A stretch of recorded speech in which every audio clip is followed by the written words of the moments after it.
If your MSI CreatorPro X18 turns on but the screen remains black, we will walk through the solution.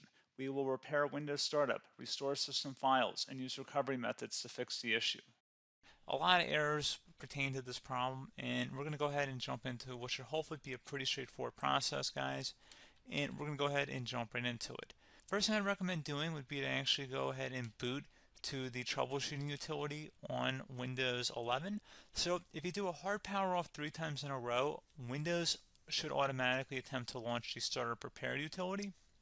And if it doesn't find anything, it will give you the option to select advanced settings, in which case it will take you to a screen that looks like this.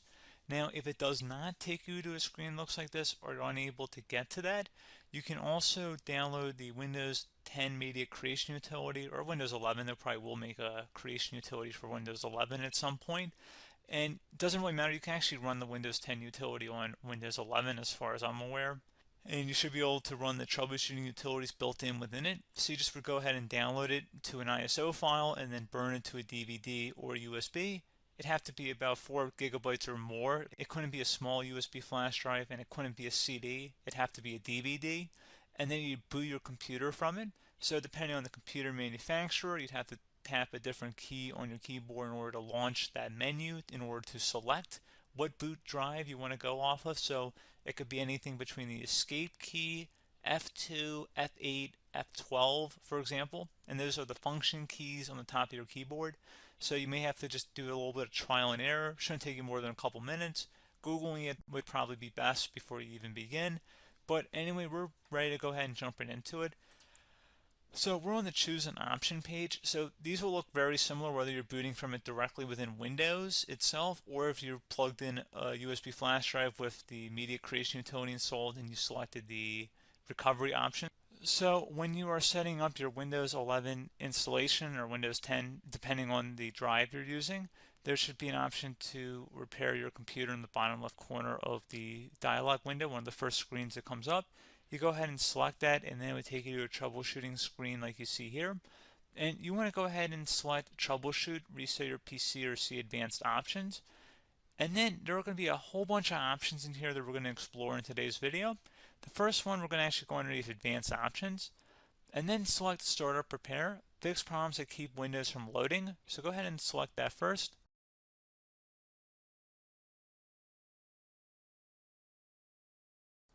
Okay, so you can see it could not repair our PC. That was our first option we could try.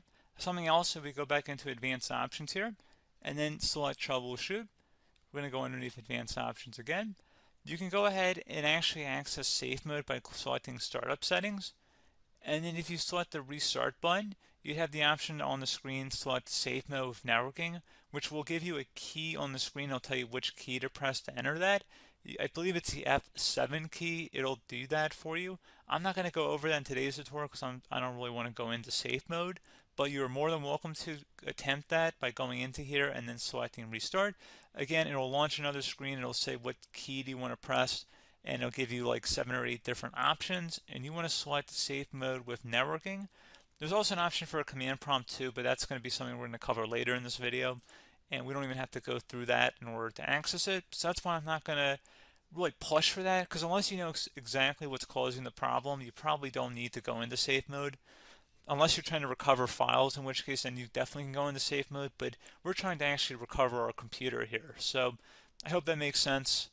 Something else we can also try here as well would be to uninstall updates, remove recently installed quality or feature updates from Windows. So if you go ahead and select that, you can uninstall the latest quality updates, which generally is the more day-to-day updates. Feature updates are the less regularly released ones, like the big ones. I would equate it to service packs in like Windows 7 and Windows Vista and Windows XP. So larger updates that occur once or twice a year at most. And the quality updates are more just a regular update. So probably obviously depend, it'll take longer if you're going to try and uninstall the latest feature update versus quality update. And maybe you don't need to go back that far. So just giving you guys a couple of pointers with that. Something else you can also look at here, and we're going to jump into the command prompt in a little bit, but you can select System Restore, which will use a restore point recorded on your PC to restore Windows. And this is something I would highly recommend here, guys. So select Next. Assuming you have a restore point saved on your computer, you go ahead and select the most recently created one, and you'll select next, and then you'll select the drive. You shouldn't actually have to select the drive. You can scan for affected programs, but we're going to keep it all default here, and then we're going to select finish. So once started, system restore cannot be interrupted. Do you want to continue?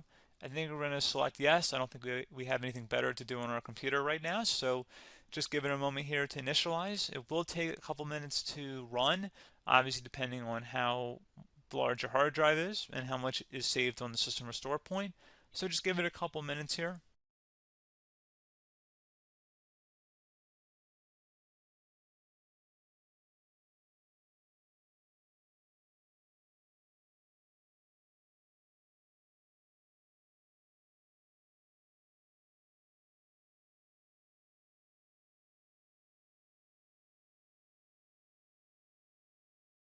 System has been restored successfully.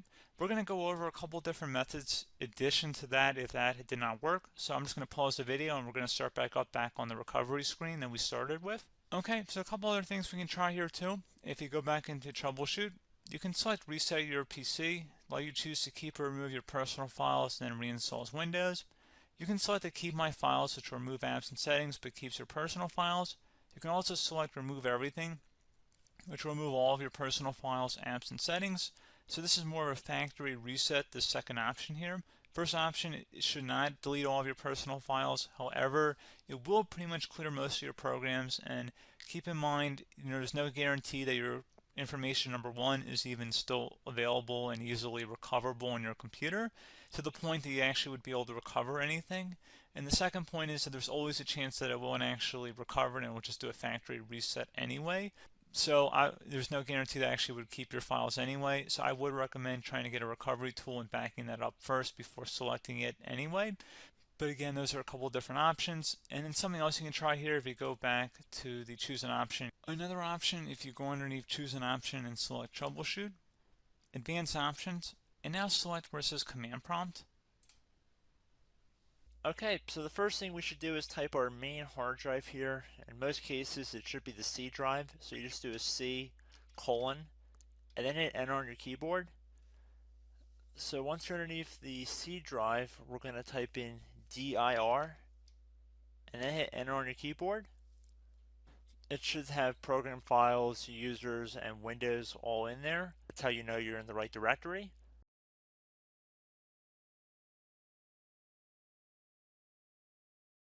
In some cases, it might be the D drive as well, so just keep that in mind.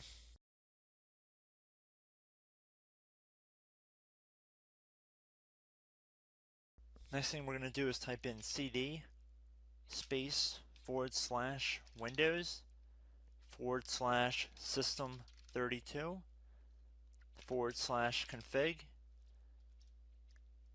and then you're going to hit enter on your keyboard.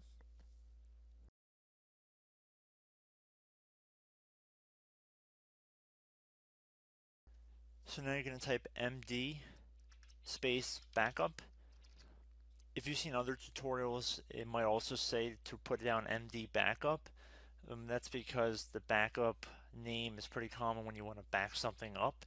So you can name this whatever you want, doesn't have to be backup. So if you've already made a backup folder in the past, you could do backup 1, for example. So once you're done setting the name you want the backup to be called, hit enter on your keyboard again.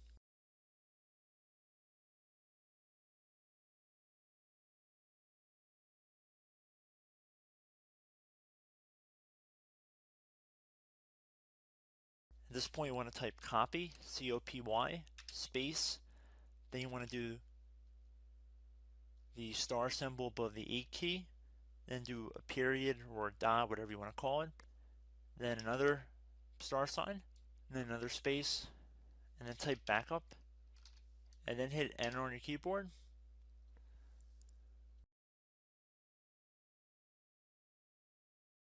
Now you want to type cd reg back, REG BACK, and then hit enter on your keyboard.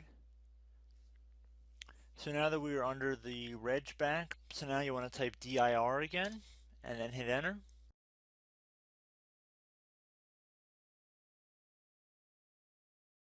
So now at this point we're going to type copy again. So copy, space, star sign, dot, another star sign, space, and then 2 dots. So we're going to type copy, space, star sign, dot, sign, star sign, dot, dot, and then hit enter on your keyboard again. So for overwrite, you want to overwrite all. So type A on your keyboard, so capital A, and then hit enter on your keyboard.